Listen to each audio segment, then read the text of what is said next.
What starts as one desperate act of kindness in the cold vacuum of space becomes the most dangerous adventure of Marcus Chen's life. When a human salvage operator rescues a dying alien princess from a derelict ship, he unknowingly triggers an ancient law that will either make him the most wanted man in the galaxy or its unlikely savior. Because saving one alien girl was just the beginning. Now her 3 warrior sisters want him too, and they're not the only ones hunting through the stars to find him. In a universe where humans are considered the weakest species, Marcus is about to discover that sometimes the greatest strength comes from the most unexpected places. Get ready for a story where one human's compassion ignites a galactic revolution, where ancient alien customs clash with human stubborn kindness, and where the fate of multiple civilizations rests in the hands of a man who just wanted to do the right thing. The emergency beacon cut through the static of deep space like a scream in the dark. Marcus Chen adjusted his position in the pilot's seat of the Wanderer, his salvage ship groaning as it decelerated from hyperspace. The beacon's signal was weak, almost lost in the cosmic background radiation, but his sensors had caught it during a routine sweep of the Kepler debris field. Another day, another wreck, Marcus muttered, running his fingers through his dark hair. At 32, he had spent the last decade pulling valuable materials from the countless ship graveyards that littered this sector of space. It was lonely work, but it paid well enough to keep him independent from the major human colonies that seemed more interested in politics than exploration. The source of the beacon materialized on his forward display as he approached. Marcus whistled low. The ship was massive, easily the size of a human battlecruiser, but its design was unlike anything in the human fleet databases. Curved, organic lines flowed across its hull like frozen liquid metal. Even damaged and drifting, it possessed an alien beauty that made his human engineering sensibilities feel crude by comparison. Definitely not human, Marcus said to his ship's AI. Arya, run a scan for life signs. Scanning now, Marcus. The artificial intelligence replied in its pleasant female voice. I'm detecting extremely faint biosignatures from what appears to be the ship's command section. Hull breaches in multiple locations. Atmospheric integrity compromised. Estimated time before complete life support failure, 43 minutes. Marcus felt his heart rate quicken. In all his years of salvage work, he had never encountered living aliens. Humanity had made contact with several species since developing faster-than-light travel 50 years ago, but most interactions were limited to carefully controlled diplomatic meetings on neutral space stations. The galaxy was vast, and different species tended to stick to their own sectors. Any response to standard hailing frequencies? Marcus asked. Negative. All communication systems appear to be offline. Marcus stared at the alien vessel. The smart move would be to report the discovery to the nearest human patrol and let the military handle it. But 43 minutes wasn't enough time for help to arrive, even if there was a patrol ship nearby. Whoever was on that ship would be dead before the diplomats could argue about proper first contact protocols. Arya, prep the boarding tube. I'm going over there. Marcus, I must advise against this course of action. We have no information about the species aboard that vessel. They could be hostile. They could carry diseases harmful to humans. This situation requires dash. They require help. Marcus interrupted, already rising for his pilot's seat. And they're going to die if somebody doesn't do something in the next half hour. He made his way to the airlock where his environment suit waited. The military-grade gear was one of the few expensive items he owned, a necessity in his line of work where hull breaches and toxic atmospheres were constant dangers. As he sealed the helmet and ran through the system checks, Marcus couldn't help but wonder what he was walking into. The boarding tube extended from the Wanderer with mechanical precision, seeking an intact airlock on the alien vessel.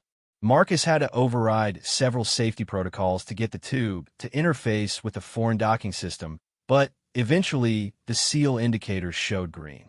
The airlock cycled, and Marcus stepped into the alien ship. The first thing that struck him was the smell. Even through his suit's filters, he could detect something like cinnamon mixed with ozone. The corridor beyond the airlock was tall and narrow, clearly designed for beings taller than humans. Emergency lighting cast eerie shadows along walls that curve in ways that suggested the builders thought in 3 dimensions rather than the flat planes humans preferred. Life signs are stronger now. Arya's voice crackled through his helmet comm. Following the corridor to your left should lead you to the main concentration of survivors. Marcus moved carefully through the ship. His boots made soft clanking sounds on what appeared to be a metallic deck, though the material felt different through his soles. Organic somehow, as if the ship had been grown rather than built. Along the walls, he could see crystalline displays that flickered weakly with alien symbols.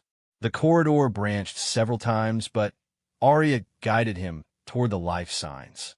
As he moved deeper into the vessel, Marcus began to notice blast damage.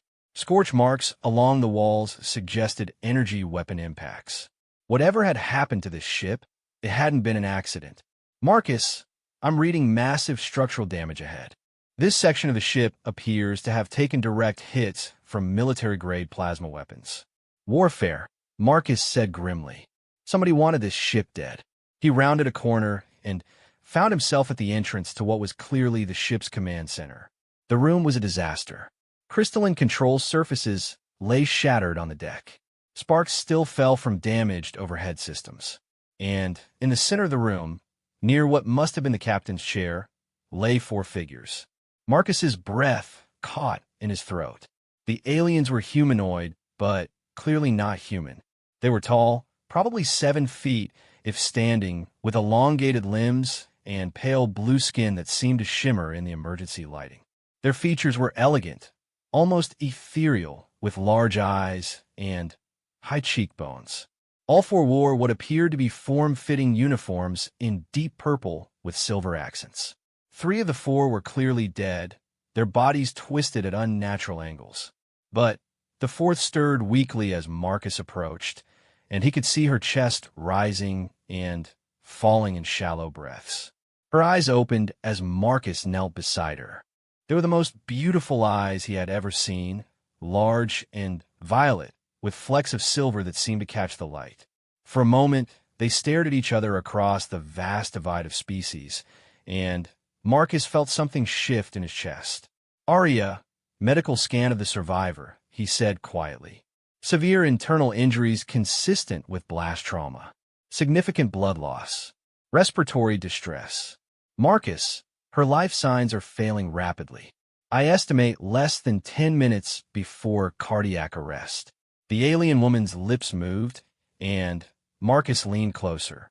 He could hear her voice through his helmet's external microphones, weak but melodic. She was speaking in her own language, but the universal translator in his suit was already working on the patterns. Help my sisters. The translation came through with electronic distortion. Must warn them. I'm going to get you out of here, Marcus said, not sure if she could understand him. The translator worked both ways, but it needed time to build a vocabulary base. He activated his suit's medical systems, using the emergency foam injectors to stabilize her most obvious injuries. It was crude field medicine designed for humans, but it might buy them time. Then, he carefully lifted her in his arms. She was lighter than expected, her bones apparently less dense than human normal. The journey back to the Wanderer felt like it took hours, though Arya informed him it was only 8 minutes. The alien woman drifted in and out of consciousness, occasionally murmuring words that the translator couldn't parse. Marcus found himself talking to her, providing a stream of reassurance that probably made no sense to either of them. Stay with me, he said as they reached his ship's medical bay. I'm Marcus. I'm going to help you. The Wanderer's medical bay was basic, but well-equipped. Marcus had invested in good emergency medical equipment after a particularly nasty accident early in his salvage career. As he transferred the alien woman to the medical bed, the automated systems immediately began their assessment. Species unknown, the medical AI announced. Physiology similar to human baseline, but with significant variations. Attempting to adapt treatment protocols. The next several hours blurred together in a haze of medical procedures and worried waiting. The alien woman's body chemistry was different enough from human normal that many standard treatments were useless or potentially harmful. But the medical AI was adaptive, and slowly it began to understand her physiology. Marcus found himself sitting beside her bed, watching the monitors that tracked her vital signs. He had removed his helmet once the ship's atmosphere had been confirmed safe, and now he could hear her breathing without electronic interference. She was beautiful in a way that transcended species, with features that seemed carved by an artist rather than shaped by evolution. "Marcus," Arya said softly, "I've been analyzing the data from her ship. The damage patterns and the debris field suggest this vessel was attacked by multiple ships using advanced military weapons. This wasn't piracy or a random assault. This was an assassination attempt." "Assassination?" Marcus looked up from his unconscious patient. "How can you tell?" "The attack focused specifically on the command center and life support systems. The attackers weren't interested in capturing the ship or salvaging materials. They wanted to ensure there were no survivors. Also, I've been analyzing her uniform and the ship's markings. Based on comparative data from known alien species, I believe she is from a royal or noble family." Marcus stared at the alien woman with new eyes. "So, I just rescued alien royalty?" "It appears so. And, Marcus, there's something else. The ship's emergency beacon wasn't just a distress call. It was also transmitting what appears to be her genetic signature and location data. If anyone was looking for her, they now know exactly where she is." A chill ran down Marcus's spine. "And where she is here?" "On my ship." "Correct." The alien woman's eyes fluttered open at that moment, as if summoned by their conversation. This time, her gaze was clearer, more focused. She studied Marcus's face with an intensity that made him feel like she was looking into his soul. "You saved me," she said, the translator now working smoothly with her speech patterns. Her voice was musical, with harmonics that no human throat could produce. "I couldn't leave you there," Marcus replied. "What's your name?" "Lyralii," she said, attempting to sit up. The medical restraints stopped her, and Marcus gently placed a hand on her shoulder. "Easy. You've been badly injured. The medical system is still working on you." She studied his face again, those violet eyes searching. "You are human." "Yes. I'm Marcus Chen. This is my ship, the Wanderer." "Marcus Chun," she repeated, as if testing the sounds. "You saved the life of Princess Lyralii of the Etherian Empire. By the ancient laws of my people, this creates a bond between us." "A bond?" Before she could answer, alarms began blaring throughout the ship. Arya's voice cut through the noise with urgent authority. "Marcus, I'm detecting multiple ships dropping out of hyperspace. 3 vessels, configuration unknown. They're heading directly for us." Marcus rushed to the nearest console, pulling up the tactical display. 3 ships had indeed appeared on the edge of his sensors, and they were moving fast. Their design was similar to Lyralii's ship, but smaller, sleeker, and they were broadcasting a signal on all frequencies. "Arya, can you translate their transmission?" "Working. Translation complete. They're demanding we prepare to be boarded and surrender the Princess Lyralii immediately." Marcus looked back at Lyralii, who had managed to sit up despite the medical restraints. Her face had gone pale, making her blue skin almost white. "My sisters," she whispered. "They found me." "Your sisters are coming to rescue you?" Marcus felt a wave of relief. "That's good news, right?" Lyralii's expression was complex, mixing hope with something that looked like fear. "You don't understand, Marcus Chun. In my culture, the one who saves a royal's life becomes bound to that royal. And my sisters, they will not simply thank you and let you go. The ancient laws require them to test you, to ensure you are worthy of the bond you have created." "Test me how?" "Kumba, riddles, challenges that will prove your strength and intelligence." She met his eyes. "If you fail, they will consider you a threat to me and to our royal line. They will kill you." Marcus stared at her, then at the approaching ships on his display. "And if I pass their tests, then you become part of our family. Forever." The ships were getting closer, and Marcus could see more details on his sensors now. They were heavily armed, with weapon signatures that could turn the Wanderer to scrap metal in seconds. There was no running from this, no hiding in the asteroid field. Arya, open a channel to the approaching ships. Channel open. Marcus took a deep breath. This is Marcus Chun, captain of the salvage vessel Wanderer. I rescued Princess Lyralii from her damaged ship. She is safe and receiving medical treatment. I repeat, she is safe. The response came immediately, in a voice that was similar to Lyralii's, but harder, more commanding. Human, you will prepare to be boarded. Do not attempt to flee, or we will destroy you. Marcus looked at Lyralii, who was watching him with an expression he couldn't quite read. What exactly did I get myself into? He asked. Something that will change both our lives forever, she replied. Marcus Chun, you saved not just a princess, but the heir to one of the most powerful empires in this sector of the galaxy. And my sisters are the three most dangerous women in known space. The first of the alien ships was now visible through the medical bay's small viewport, sleek and predatory against the star field. Marcus could see docking ports extending from its hull, preparing to latch onto his ship. Just remember, Lyralii said softly, they are coming not just for me, but to judge you. The bond you created by saving my life is sacred to my people. They cannot simply dismiss it, but they can decide that you are unworthy of it. And if they decide that, then they will ensure you never have the chance to bring dishonor to our family name. The docking clamps engaged with a solid thunk that resonated through the Wanderer's hull. Marcus could hear the hiss of airlocks cycling. In moments, he would meet the three sisters of the woman he had saved. Three alien princesses who were reportedly the most dangerous women in known space. He looked at his hands, still steady despite everything. Just a few hours ago, his biggest concern had been whether he would find enough salvage in this debris field to pay for his next fuel purchase. Now he was about to be judged by alien royalty for his worthiness to be bound to their sister. Any advice? He asked Lyralii. She smiled for the first time since awakening, and it transformed her face completely. Be yourself, Marcus Chun.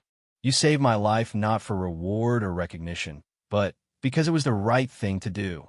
My sisters will recognize that quality in you. They value honor above all else. The sound of footsteps echoed through a ship's corridors. Multiple sets, moving with military precision. Marcus straightened his shoulders and prepared to meet his fate. Whatever happened next, there was no going back. The moment he had chosen to save Lyralii's life, he had set in motion events that would ripple across the galaxy. And somehow, deep in his gut, Marcus knew that this was just the beginning. The airlock door to Marcus's ship slid open with a soft hiss, and three figures stepped through. Marcus felt his breath catch in his throat. If Lyralii was beautiful, her sisters were absolutely stunning, each in their own distinct way. The first through the door was clearly the eldest, tall even by Aetherian standards, with the same pale blue skin as Lyralii, but with silver markings that traced intricate patterns along her temples and down her neck. Her hair was long and white as starlight, braided with what looked like threads of actual metal. She wore armor that managed to be both elegant and intimidating, deep blue with silver accents that caught the ship's lighting. Her violet eyes swept the medical bay with the calculating gaze of a predator.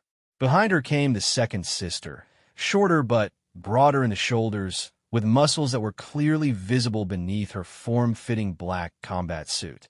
Her hair was cut short in a practical military style, and scars marked her arms and one side of her face. Where the first sister looked like royalty, this one looked like she had clawed her way out of a dozen battlefields. Her eyes held a hardness that spoke of violence witnessed and violence dealt. The third sister was perhaps the most unsettling of all. She appeared younger than the others, with an almost childlike face that would have been innocent if not for her eyes. Those violet orbs held an intelligence so sharp and cold that Marcus felt like she was dissecting him with her gaze alone. She wore robes instead of armor, deep purple fabric that seemed to shimmer and move on its own. Strange devices were attached to her belt, and Marcus could see the glow of active electronics beneath her sleeves. All three sisters moved with the fluid grace of trained warriors, and Marcus noticed that despite their different appearances, each carried weapons. The eldest had an ornate sword at her hip that hummed with barely contained energy. The warrior had multiple blade hilts visible on her arms and legs. The youngest carried what looked like a staff, but Marcus could see the focusing crystals that marked it as some kind of advanced energy weapon. Lyralii, the eldest sister, said, her voice carrying absolute authority. Sister, we are relieved to find you alive. Vaelthra, Lyralii replied, attempting to sit up further. The medical restraints held her in place, but Marcus quickly moved to release them. I live because of this human's intervention. Marcus Chun saved my life when a Shadowclaw attacked our ship. The second sister, the warrior, stepped closer to Marcus. Her eyes traced over his form with professional assessment. Human, I am Zara Khan, second princess of the Etherian Empire and marshal of the Void Legions. You board a ship under attack and rescue our sister. What? Marcus felt the weight of their combined attention and realized that this was his first test. These women weren't just here to retrieve Lyralii. They were here to judge him. He could feel danger radiating from all three sisters like heat from a furnace. Because she needed help, Marcus said simply, I heard the distress beacon and found survivors. I couldn't just leave her to die. Couldn't. The youngest sister spoke for the first time, her voice carrying an odd melodic quality that made Marcus think of wind chimes. Or wouldn't, human Marcus Chun? My analytical projections suggest you had numerous logical reasons to avoid contact. Report to human authorities. Avoid potential contamination or disease. Preserve your own safety. Yet you chose to risk your life for a stranger of an alien species. Curious. You are? Marcus asked, trying to keep his voice steady under her unsettling gaze. I am Nixaria, third princess of the Etherian Empire and High Technomancer of the Crystal Courts, she replied. And I find your psychological profile most intriguing. Vaelthra stepped forward, and Marcus could feel the authority that radiated from her like a physical force. Marcus Chun of humanity, by saving the life of Princess Lyralii, you have invoked the ancient law of life bond. This law is sacred to our people and cannot be dismissed or ignored. What exactly does that mean? Marcus asked, though he suspected he didn't want to know the answer. It means, Zara Khan said, her hand resting casually on one of her blade hilts, that you are now bound to our sister by ties that transcend species and culture. But such bonds can only exist between those deemed worthy. Which brings us to the reason for our presence, Nixaria added, her fingers dancing over the strange devices on her belt. The law of life bond requires that the bondmate be tested to ensure they are worthy of the connection they have created. Marcus looked between the three sisters, then at Lyralii. And if I'm found unworthy, then you die, Vaelthra said matter-of-factly. The bond cannot be allowed to exist between a royal of our house and one who lacks honor, strength, or wisdom. It would bring shame to our bloodline that could last for generations. However, Lyralii interjected from her medical bed. If you're found worthy, you become part of our family. Forever. With all the protections and responsibilities that entails, Marcus felt a cold knot forming in his stomach. What kind of tests? 3 tests, Zara Khan said, beginning to pace around him like a predator circling prey. 1 from each of us. A test of strength, a test of wisdom, and a test of honor. And if I refuse to take these tests, then we kill you now and spare everyone the trouble, Zara Khan replied with a grin that showed teeth slightly sharper than human normal. The law of life bond is not optional, human. You invoked it the moment you chose to save our sister's life. Marcus ran a hand through his hair, trying to process what he was hearing. So my choices are, take 3 tests that might kill me, or be killed right now for refusing the tests. An accurate summary, Nixaria confirmed. The tests are not meant to be impossible, Lyralii said quickly. They are meant to reveal your true nature. My sisters are not here to murder you, Marcus. They are here to understand who you are. Though murder remains an option if you disappoint us, Zara Khan added cheerfully. Velthra moved to stand directly in front of Marcus. Up close, he could see that her silver markings were not tattoos, but some kind of bioluminescent pattern that pulsed gently with her heartbeat. Marcus Chun, will you accept the testing? Will you prove yourself worthy of the life bond you have created with our sister? Marcus looked around the medical bay. Arya had been conspicuously silent since the sisters had arrived, probably running calculations on his survival odds. Through the viewport, he could see the alien ships docked to his vessel, their weapons still powered and ready. There was no escape from this situation, no clever piloting trick or diplomatic maneuver that would get him out of it. But as he looked at Lyralii, he realized he didn't want to escape. Something had happened when he had looked into her eyes in that damaged ship. Something that had made saving her feel like the most important thing he had ever done. If that connection was real, if it meant something beyond mere circumstance, then maybe he owed it to both of them to find out. I accept, Marcus said. Excellent, Velthra replied. Then let us begin. As eldest, I will conduct the first test. The test of honor. She gestured, and suddenly, the medical bay filled with light. When Marcus's vision cleared, the sisters and Lyralii were gone. He stood alone in what appeared to be a vast crystalline chamber, its walls stretching up into darkness above. Before him was a table made of the same crystal material, and on the table were three objects. The first was a bag that clinked with the unmistakable sound of coins or precious metals. The second was a weapon, sleek and obviously alien, but clearly designed for human hands. The third was a simple cup filled with what looked like water. Velthra's voice echoed from all around him, though he could not see her. Before you are three choices, Marcus Chun. The first represents wealth beyond your imagination. Enough precious metals and rare crystals to make you the richest human in your sector of space. Take it, and you can live in luxury for the rest of your life.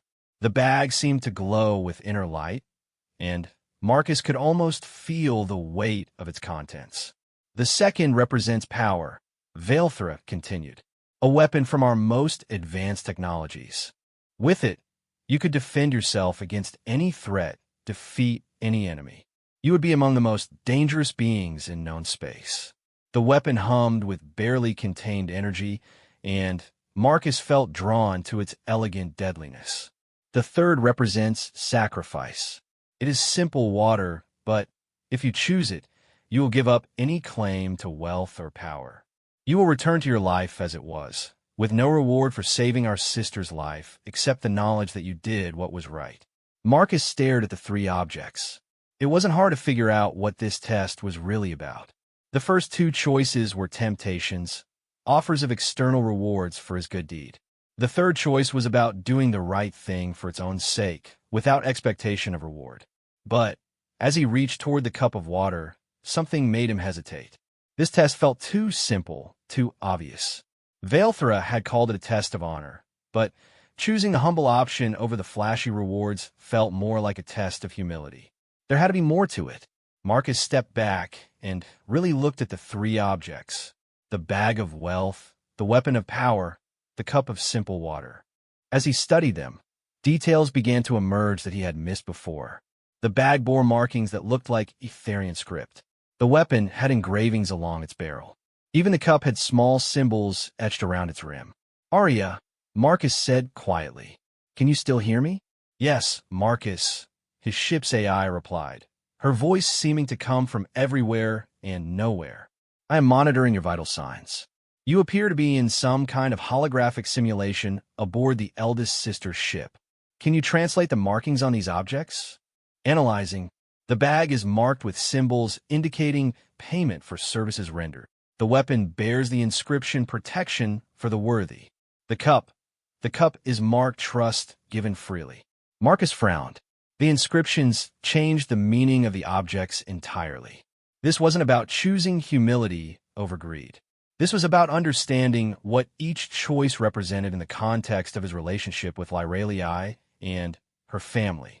The bag wasn't just wealth, It was payment for saving Lyreliai's life. Taking it would define his rescue as a transaction, something done for reward rather than from genuine care. The weapon wasn't just power. It was protection offered to someone the family trusted. Taking it would mean accepting a role as Lyreliai's defender, someone who would fight for her when needed. The cup wasn't just humble water. It was trust freely given. Taking it would mean accepting that his relationship with Lyreliai was based on mutual respect and care, not obligation or duty. Each choice would define not just his character, but his role in Lyreliai's life going forward. Marcus thought about the moment he had found her dying in her ship's command center, about the connection he had felt when their eyes met, about her musical voice saying his name. He picked up the cup and drank the water. The crystalline chamber dissolved around him, and Marcus found himself back in his ship's medical bay. Vaelthra stood before him, her expression unreadable. "Interesting," she said. "You chose trust over payment or protection." "Why?" "Because that's what Lyreliai needs from me," Marcus replied. "Not someone who saved her for a reward, and not a bodyguard who treats her like she's helpless. She needs someone who cares about her for who she is, not what she can offer in return." Vaelthra studied his face for a long moment, then nodded slowly. "You understand the nature of honor, Marcus Chun. It is not about grand gestures or dramatic sacrifices. It is about seeing clearly and choosing based on what is right, rather than what is easy or profitable." "Did I pass?" Marcus asked. "You did, but 2 tests remain." Zara-Khan stepped forward, cracking her knuckles with audible pops. "My turn, human. And my test is much more straightforward than my sister's philosophical puzzles." She gestured, and suddenly Marcus's medical bay was filled with the sound of clashing metal and roaring crowds. The walls seemed to dissolve, revealing a vast arena with tiered seats stretching up into a star-filled sky. In the center of the arena was a circular fighting pit, and standing across from Marcus was Zara-Khan herself, now dressed in full combat armor and holding a wicked-looking curved blade. "The test of strength," she announced, her voice amplified to reach every corner of the arena. "Not just physical strength, though that matters. Strength of will, strength of purpose, strength of spirit. I will test all of these, Marcus Chun." Marcus looked around the arena. The seats were filled with what appeared to be thousands of Etherian spectators, all watching him with intense interest. "Are those people real? Does it matter?" Zara-Khan replied. "What matters is how you fight when you know you are being watched, when your actions will be judged by others." She tossed a weapon to Marcus, a simple straight sword that looked like it had been designed for human use. As he caught it, he was surprised by its perfect balance and the way it seemed to fit his hand exactly. "I should mention," Zara-Khan said casually as she began to circle him, "that I have never lost a combat trial. In 200 years of warfare, I have defeated challenges from every major warrior species in this sector of the galaxy." "Are you trying to intimidate me?" Marcus asked, raising his sword to a defensive position. "I am informing you of relevant facts," Zara-Khan replied. "Intimidation is something you do to yourself." She attacked without further warning, moving with inhuman speed. Marcus barely got his sword up in time to block her first strike, and the force of the impact sent vibrations up his arm. She flowed around his defense like water, her blade seeking openings in his guard with surgical precision. Marcus had learned to fight in the rough taverns and salvage stations of the outer colonies. His style was practical and dirty, focused on survival rather than artistry. But as he faced Zara-Khan, he realized that his brawling experience was like bringing a pocket knife to a gunfight. She could have killed him a dozen times in the first minute of their fight. Her blade traced lines across his body that would have been fatal cuts if she had chosen to make them so. Instead, she seemed to be testing him, probing his reactions and abilities. "You fight like a survivor," she observed as she pressed her attack. "No formal training, but good instincts. You protect your center line well, and you do not panic under pressure." Marcus didn't have breath to reply. All his focus was on staying alive as Zara-Khan's blade wove patterns around him that were too fast to follow. But gradually he began to understand the rhythm of her attacks. She wasn't trying to destroy him. She was trying to understand him. When Marcus finally managed to land a minor hit on her armor, scoring a light scratch across her breastplate, Zara Khan stepped back with evident satisfaction. "Good," she said. "You learn quickly, and you do not give up even when facing a superior opponent. But physical prowess is only one aspect of strength." The arena around them shifted, and suddenly Marcus found himself standing not in a fighting pit, but on the bridge of a spaceship under attack. Explosions rocked the vessel, and emergency lights bathed everything in hellish red. Through the viewports, he could see enemy ships firing on them with devastating effect. Zara Khan now stood beside him at the command console, no longer his opponent, but apparently his second in command. Around them, other figures worked frantically at various stations, but Marcus could see that their situation was desperate. "Captain's been killed," Zara Khan reported with military efficiency. "Ship's weapons are offline. Hull breaches on decks 4 through 7. We're outgunned 3-1, and our shields are failing." Marcus stared at the tactical display. The enemy ships were moving to surround them, cutting off any escape route. It was a classic killbox formation, designed to ensure that nothing got out alive. "What are my options?" Marcus asked. "Fight and die with honor," Zara Khan replied. "Surrender and hope for mercy. Or try something clever and probably die anyway."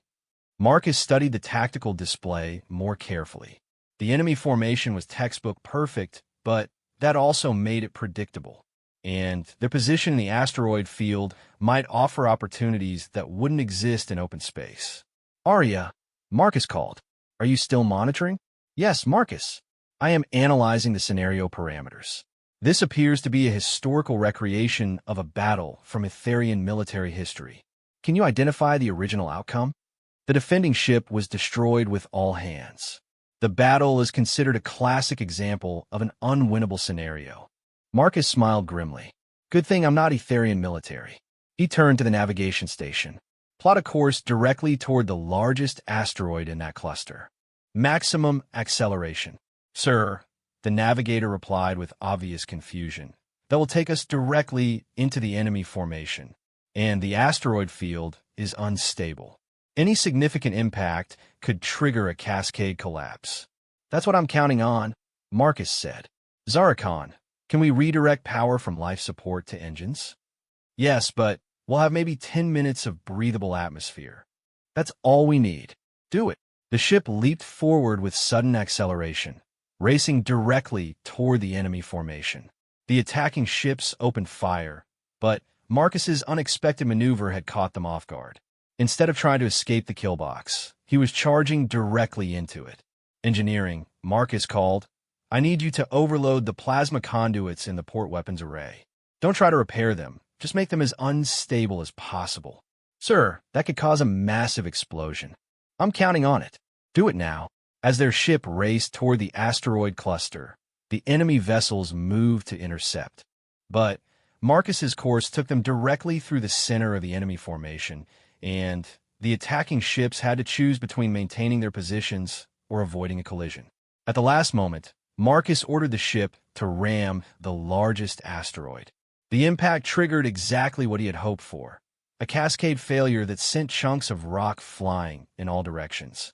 The overloaded plasma conduits chose that moment to explode, turning their ship into a massive projectile that broke the asteroid apart completely. The enemy ships, caught in the resulting debris storm, were battered and scattered. 2 were destroyed outright by asteroid impacts, and the third was crippled and drifting. Marcus found himself standing once again in his medical bay, with Zara Khan looking at him with obvious respect. "You turned an impossible defeat into victory," she said. "And you did it not through superior firepower or military training, but through creative thinking and the willingness to risk everything on a desperate gamble." "Did I pass your test?" Marcus asked. "You did more than pass," Zara Khan replied. "You impress me. And that is not easily done." She stepped closer and placed a hand on his shoulder. "Marcus Chun, you have the strength of a warrior, but more importantly, you have the courage to think differently when conventional wisdom says all is lost. That is a rare gift. Nixaria stepped forward, the youngest of the three sisters, but somehow the most intimidating. One test remains, she said, her voice carrying odd harmonics that made Marcus's teeth ache. The test of wisdom. And I should warn you, Marcus Chun, that my test has broken the minds of stronger beings than yourself. What exactly does this test involve? Marcus asked, though he suspected he didn't want to know. Nixaria smiled, and the expression was both beautiful and terrifying. I'm going to show you the truth about yourself, your species, and your place in the universe. The question is whether your mind can handle what you learn. She raised her staff, and the crystal at its tip began to glow with inner light. Marcus felt the world around him begin to dissolve, reality itself becoming fluid and uncertain. Welcome, Nixaria said as everything faded to white, to the test of wisdom. Marcus found himself floating in a vast space filled with shifting lights and impossible geometries. Colors that had no names danced around him, and he could hear what sounded like the whispered conversations of entire civilizations echoing from somewhere beyond perception. This wasn't like the other tests, which had been elaborate but comprehensible simulations. This felt like being inside the universe's own mind. Do not try to understand what you see. Nixaria's voice came from everywhere and nowhere. Understanding is the enemy of wisdom. Instead, allow yourself to experience. The space around Marcus began to solidify into recognizable shapes. He found himself standing on a platform of crystalline material, surrounded by floating screens that showed images from across the galaxy. Some showed familiar scenes, human colonies, Earth, ships like his own wanderer. Others showed alien worlds and species he had never seen before. Nixaria materialized beside him, but she looked different here. Her robes seemed to be made of pure starlight, and her eyes held depths that suggested she could see through time itself. The test of wisdom, she began, is not about knowledge or intelligence. Any sufficiently advanced computer can process information.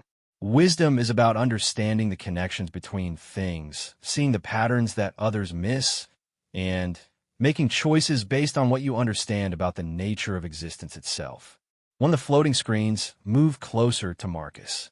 It showed a scene he recognized, himself as a young man, maybe 20 years old, standing on the deck of his first salvage ship. He watched his younger self struggle with the manual controls of a cargo loader, sweat beading on his forehead as he tried to position a valuable piece of equipment. Tell me about this moment, Nixaria said. Marcus studied the scene. That was my first independent salvage run. I just bought my ship with borrowed money, and I was trying to prove I could handle the work alone. And what did you learn? That salvage work is harder than it looks. That piece of equipment was worth more than my ship, and if I had damaged it. Marcus trailed off as he remembered the fear he had felt that day. But you didn't damage it, Nixaria observed. Why? Because I took my time. I asked for help from the station crew instead of pretending I knew everything. The screen shifted, showing his younger self talking to a grizzled, old salvager who was demonstrating the proper technique for handling delicate equipment. Wisdom, Nixaria said, begins with understanding the limits of your own knowledge. More screens appeared, showing different moments from Marcus's life. In one, he was refusing a lucrative but clearly illegal salvage job. In another, he was sharing his food supplies with a stranded family whose ship had broken down. A third showed him risking his life to recover the body of a salvager who had died in an accident, ensuring the man's family could have closure. You have lived your entire adult life in space, Nixaria said, often alone, with no one to witness your choices except yourself. Yet in situation after situation, you chose to act with integrity even when no one would know if you did otherwise. Why? Marcus thought about the question. Because I would know. I have to live with myself, and I've seen what happens to people who compromise their principles for convenience. They lose themselves a little bit each time, even when those principles cost you opportunity or profit. Especially then, the easy choices don't reveal who you are. The hard ones do. Nixaria nodded, and the screens around them shifted to show different scenes. Now Marcus was looking at the broader universe. Great civilizations rising and falling, wars that consumed entire star systems, moments of contact between species that changed the course of history. Your species, Nixarius said, is young compared to most others in this galaxy. Humans have had faster-than-light travel for only 50 years. The Etherian Empire has existed for over 10,000 years. Yet in that brief span, humanity has spread farther and faster than any species in recorded history. Why do you think that is? Marcus studied the images. He saw human colonies in environments that should have been impossible to survive, human traders making contact with species that other civilizations avoided, human explorers pushing into regions of space marked as uninhabitable on every star chart. We're curious, Marcus said slowly, and we don't give up easily. Most species seem to find a comfortable niche and stay in it. Humans, we keep pushing boundaries, even when it's dangerous, especially when it's dangerous. The unknown doesn't scare us as much as stagnation does. And yet, Nixarius said, most advanced civilizations view humanity as primitive, even barbaric. Your technology is crude compared to ours. Your lifespans are brief. Your social structures are chaotic. From an objective standpoint, humans should be irrelevant on the galactic stage. The screen showed scenes that Marcus recognized from news feeds. Human diplomats being dismissed by alien councils, human trade requests being rejected, human colonies being attacked by species that saw them as easy targets. But that's not what's happening, Marcus realized as he watched the images. We're not being ignored. We're being noticed, even when they don't want to notice us. Explain. Marcus pointed to one screen that showed a massive Etherian battleship. Your ship designs. I noticed it when I boarded Lyraliai's vessel. The basic architecture is thousands of years old, refined, and perfected, but essentially unchanged. But the newer ships, he indicated another screen showing a more recent vessel. They have design elements that look human. The bridge layouts, the weapon configurations, even the way the corridors branch. Nixaria's expression was unreadable. You think we're copying human innovations? I think you're adapting to compete with us. And that scares you. Why would the Etherian Empire fear humanity? Marcus thought carefully before answering. This felt like the crucial moment of the test, when his answer would determine whether he lived or died. Because we're unpredictable, he said finally. Your civilization has existed for 10,000 years because it's stable, predictable, controlled. You've perfected the art of managing the known. But humans specialize in the unknown. We thrive in chaos. We innovate constantly, and we don't respect the established order just because it's established. He gestured to the screens around them. Every other species in the galaxy plays by rules that were set thousands of years ago. Trade routes, territorial boundaries, diplomatic protocols, everything has its place and its proper procedure. But humans ignore those rules when they don't make sense to us. We go where we're not supposed to go, trade with people we're not supposed to trade with, and ask questions that others consider settled. And you believe this threatens the established order? I think it forces everyone else to evolve or be left behind. And change is hard, especially for civilizations that have been stable for millennia. Nixaria was quiet for a long moment, studying his face with those unsettling violet eyes. You understand something that most beings never grasp, she said finally. The universe is not static. It is constantly changing, evolving, growing in complexity. Civilizations that try to halt this process by creating perfect, unchanging systems inevitably discover that perfection is another word for death. The screens around them began showing new images. Hybrid technologies that combined human innovation with alien refinement. Trade networks that followed new patterns created by human expansion. Even artistic movements that blended different species' aesthetics. Your species, Nixaria continued, represents a force of change in a galaxy that had begun to stagnate. This is why some fear you, why others seek to control you, and why a few wise enough to see the true patterns seek to ally with you. And which category do the Etherians fall into? Marcus asked. That, Nixaria said with a smile, depends on the choices we make going forward. Which brings us to the actual test. The space around them shifted again, and Marcus found himself standing in what appeared to be a vast library. Shelves stretched up into infinity, filled with books, data crystals, and storage devices he couldn't identify. The air hummed with the whispers of accumulated knowledge from across the galaxy. Before you, Nixaria said, lies the sum total of Etherian knowledge. 10,000 years of scientific discovery, philosophical insight, artistic achievement, and accumulated wisdom. With it, you could advance human civilization by centuries. You could cure diseases, solve energy problems, unlock the secrets of consciousness itself. Marcus stared at the infinite library. The temptation was overwhelming. With access to this knowledge, he could return to human space as perhaps the most important figure in human history. The benefits to his species would be incalculable. However, Nixaria continued, taking this knowledge would require you to bind yourself permanently to the Etherian Empire. You would become, in essence, a translator between our species. You could never again be fully human, never again make choices based solely on human interests. And the alternative? You refuse the knowledge and remain who you are. Humanity continues to develop at its own pace, making its own discoveries, following its own path. You lose the chance to advance your species, but you preserve their independence. Marcus walked among the shelves, running his fingers along the spines of books containing the accumulated wisdom of a 10,000-year-old civilization. The knowledge here could solve problems that humanity might take centuries to figure out on their own. It could prevent wars, cure suffering, unlock mysteries that human science was only beginning to approach. But as he considered the choice, Marcus realized that Nixaria was testing something deeper than his loyalty to humanity. She was testing whether he understood the fundamental nature of wisdom itself. The knowledge isn't really the point, is it? Marcus said after a long moment. Explain.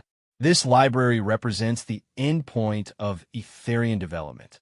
10,000 years of accumulated wisdom, perfected and preserved. It's beautiful, and it's incredibly valuable, but it's also finished. Static. Marcus turned to face Nixaria directly. If I take this knowledge back to humanity, I'm not really giving them advancement. I'm giving them the end result of someone else's journey.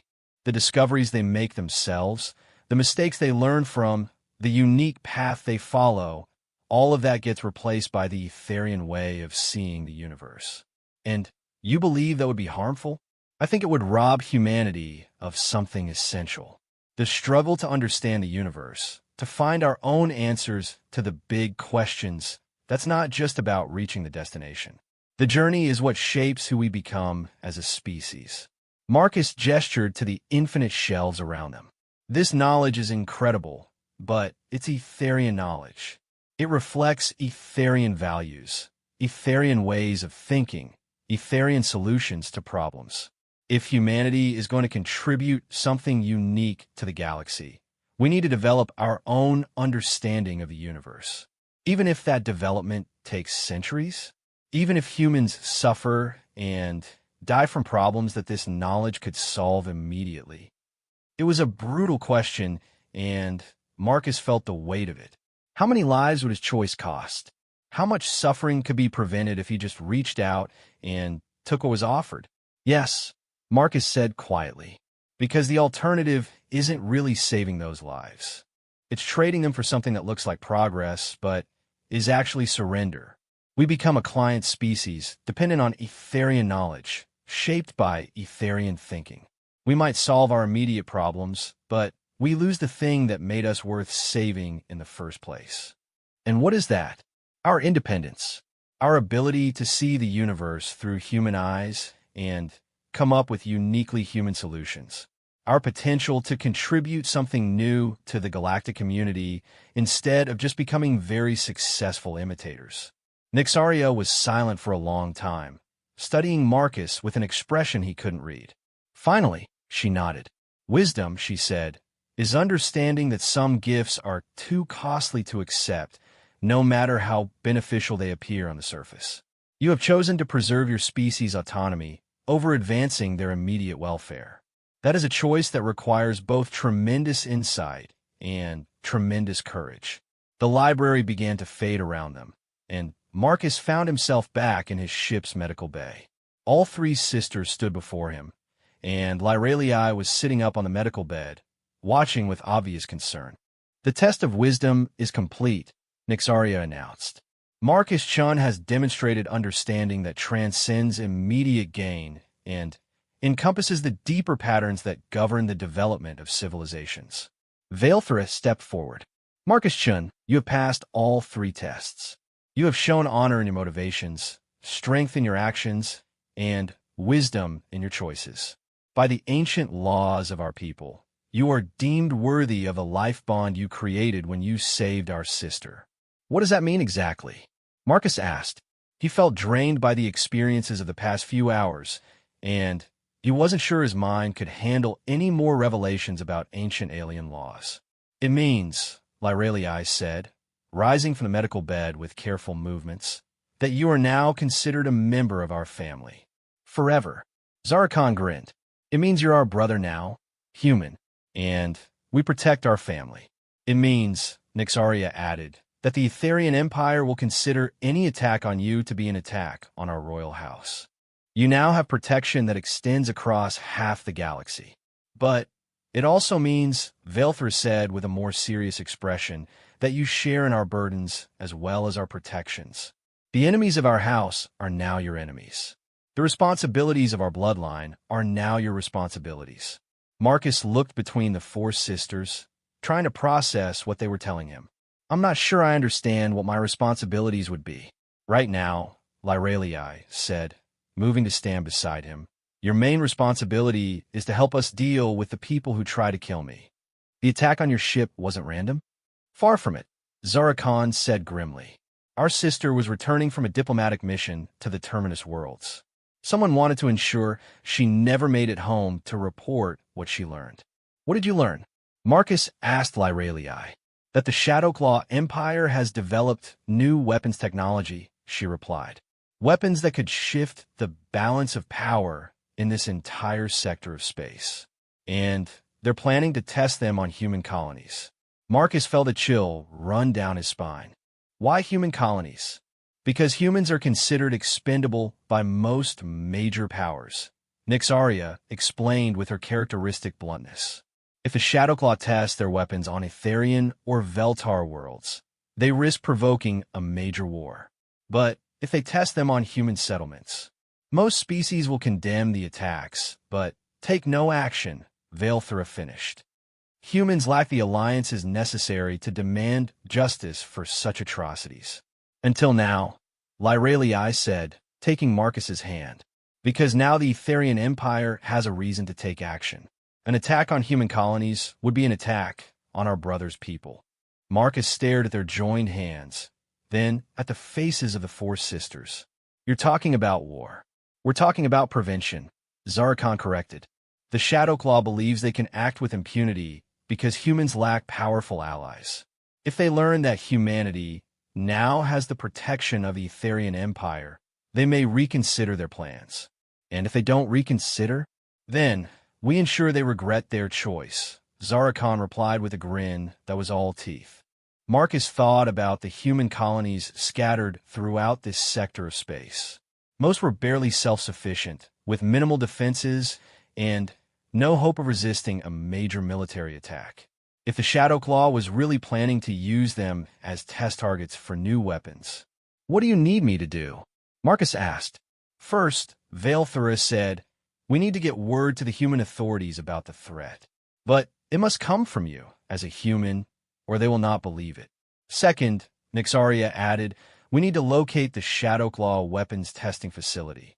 The attack on Lyralii's ship came from ships that should not exist in this sector of space. They must have a hidden base nearby." And third, Lyralii said, squeezing his hand, "We need to prepare for the possibility that diplomacy will fail. If the Shadowclaw refuses to abandon their plans, we must be ready to stop them by force." Marcus looked around his small medical bay, trying to adjust to the fact that it had become the planning center for what might be an interstellar war. Just a few hours ago, his biggest concern had been finding enough salvage to pay his bills. Now, he was apparently a member of alien royalty with responsibilities that spanned the galaxy. "Arya," he called to his ship's AI. "Are you getting all this?" "Yes, Marcus," Arya replied. "I have been recording and analyzing the entire conversation. I should point out that your life has become statistically unlikely to the point of impossibility." "Tell me about it," Marcus muttered. "Marcus," Lyralii said, drawing his attention back to her. "I know this is overwhelming. The life bond was not something either of us chose deliberately. But the connection we felt when you saved my life, that was real. Whatever happens next, we face it together." Looking into her violet eyes, Marcus felt the same inexplicable connection he had experienced in her damaged ship. Whatever cosmic forces had brought them together, whatever ancient laws had made him part of her family, the bond between them was something deeper than politics or duty. Together, Marcus agreed. Vaelthra nodded approvingly. "Then let us begin. Zara Khan, prepare your ships for departure. We return to Etherian space to gather intelligence and plan our response." "What about my ship?" Marcus asked. "The Wanderer can't keep up with your vessels in hyperspace." "The Wanderer comes with us," Nixarius said. "I have already made the necessary modifications to your hyperdrive system. Your ship is now capable of matching our speed." Marcus stared at her. "You modified my ship without permission?" "I improved your ship as a gift to my new brother," Nixaria replied cheerfully. "You will find that the modifications extend far beyond the hyperdrive. Your vessel is now considerably more capable than it was this morning." "This should be interesting," Arya commented. "I am detecting numerous new systems throughout the ship. My analysis suggests that my processing capabilities have also been enhanced by several orders of magnitude." As the sisters prepared to return to their own ships, Lyralii remained beside Marcus. "Are you ready for this?" she asked quietly. Marcus thought about the question. Was he ready to become part of an alien royal family? Was he ready to help prevent a war that could devastate human colonies? Was he ready to face enemies that considered his entire species expendable? "No," he said honestly, "but I'm willing to try." Lyralii smiled, and Marcus realized that no matter what came next, seeing that smile made everything worthwhile. "Then we will succeed," she said with confidence that Marcus wished he could share. As the sisters departed for their ships, and the Wanderer prepared to jump to hyperspace, Marcus couldn't shake the feeling that he was about to discover just how dangerous the galaxy could be for someone who insisted on doing the right thing. But as he looked at the stars through his viewport, he also couldn't shake the feeling that he was exactly where he was supposed to be. The journey to Etherian space took 3 days, even with the modified hyperdrive that Nixaria had installed in the Wanderer. Marcus spent most of that time learning about his new capabilities, both his own and his ship's. The modifications the youngest sister had made were staggering in their scope and sophistication. "Arya, show me the weapons upgrade analysis again," Marcus said as he stood in what used to be his cargo bay. The space had been transformed into something that looked like it belonged on a military vessel rather than a salvaged ship. The primary addition is a plasma cannon array capable of penetrating Class 5 military shielding, Arya reported, her voice noticeably different now that her processing power had been enhanced. Secondary weapons include ion pulse batteries and what appears to be a gravitational manipulation system. Gravitational manipulation? I believe it's designed to create localized gravity wells that can disable enemy ships without destroying them. The technology is beyond current human understanding. Marcus ran his hand along one of the new control panels. The interface was clearly designed for human use, but the underlying technology was pure Etherian. What about defenses? Shield generators rated for military engagement, reactive armor plating, and something called a phase variance field that I believe makes us harder to target with conventional weapons. Marcus, this ship is now more powerful than most human military vessels. And all of this was installed in the few hours between the testing and our departure. Nixaria's technological capabilities appear to operate on principles that conventional physics would consider impossible. I suspect the modifications were not so much installed as they were manifested. Marcus was still trying to process the implications when his communication system chimed. Lyraliai's face appeared on the main display, calling from her sister's flagship. Marcus, we're approaching the Etherian home system. There are some things you should know before we arrive. Such as, the Emperor is not entirely pleased that we have brought a human into the royal family, Lyraliai said diplomatically. He understands the sacred nature of the life bond law, but he is concerned about the political implications. What kind of political implications? Velther's voice came from off-screen. The kind where half the noble houses demand your immediate execution as a threat to Etherian purity, and the other half try to use you as a political weapon against their enemies. That's comforting, Marcus muttered. Do not worry, brother, Zarakhan added, appearing beside Lyraliai on the screen. Anyone who threatens you will have to deal with me personally. And I have been looking forward to a good fight. The point, Lyraliai continued with a stern look at her sister, is that your integration into our family is going to create waves. Some of those waves might be dangerous. More dangerous than the Shadowclaw threat. Different kinds of dangerous, Nixaria said, joining the conversation. The Shadowclaw wants to kill humans for strategic reasons. Our political enemies might want to kill you for personal reasons. In some ways, that makes them more unpredictable. Marcus sighed. Anything else I should know about Etherian politics? Our father has been emperor for over 800 years, Velther said. He values stability above all else, and your presence represents a significant disruption to the established order. He will test you, just as we did, but his tests will be more subtle and potentially more dangerous. What kind of tests? The kind where you might not realize you're being tested until you've already failed, Lyraliai said grimly. The communication ended, leaving Marcus alone with his thoughts and his increasingly sophisticated ship. Through the viewport, he could see the Etherian home system approaching. 3 suns orbited each other in a complex dance, their light creating rainbow patterns across the hulls of the escort ships. And ahead of them, growing larger by the moment, was the most beautiful planet Marcus had ever seen. Ethera was a world of crystal spires and flowing cities, where architecture seemed to grow from the landscape rather than being imposed upon it. Even from space, Marcus could see the orbital platforms that ringed the planet like jewelry, their surfaces gleaming with the reflected light of the triple suns. Incoming transmission, Arya announced. Source, Etherian Imperial Navy. A new face appeared on Marcus's screen, clearly Etherian but older than any of the sisters. His silver markings were more elaborate, covering most of his visible skin in patterns that seemed to shift and flow as Marcus watched. Human vessel, you're ordered to maintain your current heading and submit to escort protocols. Any deviation will be considered a hostile act. This is Marcus Chun aboard the Wanderer, Marcus replied. I'm traveling under the protection of the royal family. So we have been informed, the officer said, his tone suggesting he was not pleased about it.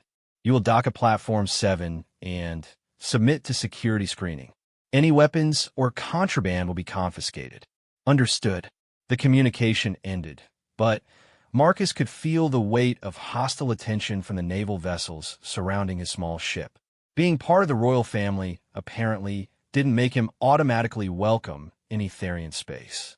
Platform 7 turned out to be a massive orbital facility that could have housed 100 ships the size of the Wanderer.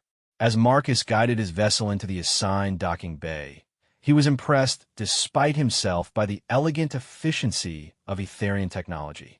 Everything seemed to work perfectly, with no wasted motion or redundant systems. The docking bay pressurized with a soft hiss, and Marcus made his way to the airlock. He had changed into his best clothes, though they seemed shabby compared to the elaborate uniforms he had seen the sisters wearing.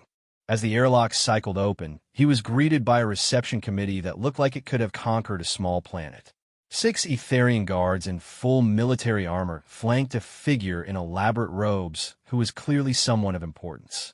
Behind them stood various other officials whose roles Marcus couldn't begin to guess.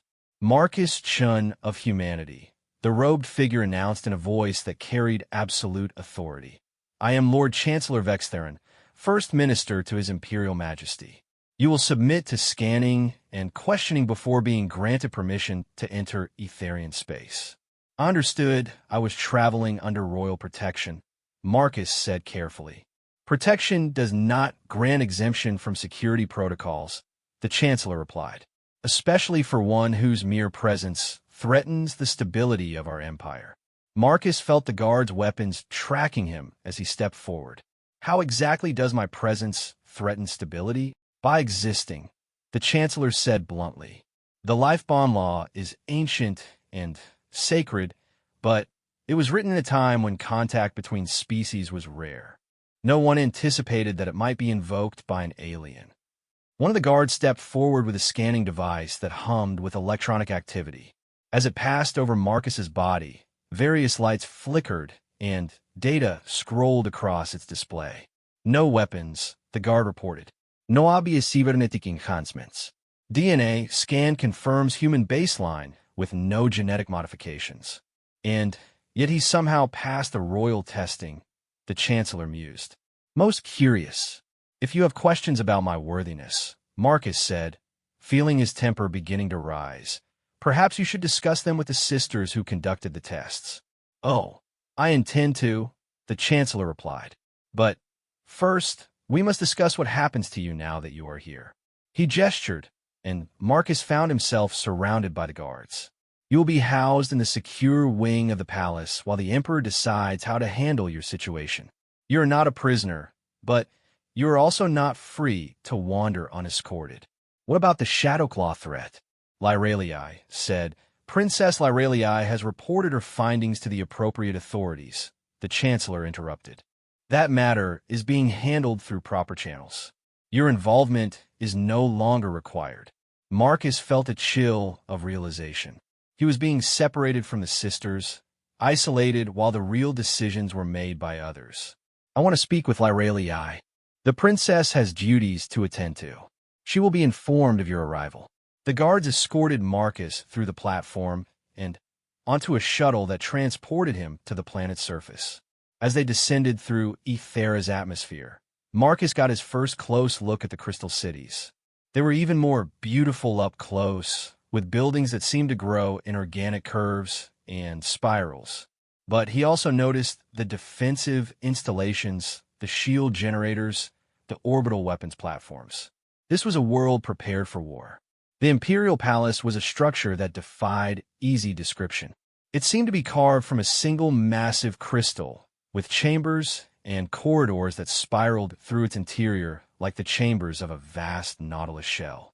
As the guards led Marcus deeper into the complex, he began to understand that this wasn't just a building. It was a work of art on a scale that human architecture had never attempted. His quarters turned out to be a suite of rooms that were larger and more luxurious than any hotel Marcus had ever seen. The walls were transparent crystal that could be made opaque at will, offering views of the city below or privacy as needed. The furnishings were clearly designed for human comfort, suggesting that someone had prepared for his arrival. You will remain here until summoned, one of the guards informed him. Food will be provided, and you may access the palace's information systems. However, you are not permitted to leave this wing without escort. After the guards departed, Marcus explored his temporary prison. The information systems turned out to be a vast library similar to what he had seen during Nixaria's test, though with access restrictions that limited him to general cultural and historical information. He spent several hours learning about Etherian civilization, trying to understand the society he had somehow become part of. What he learned was troubling.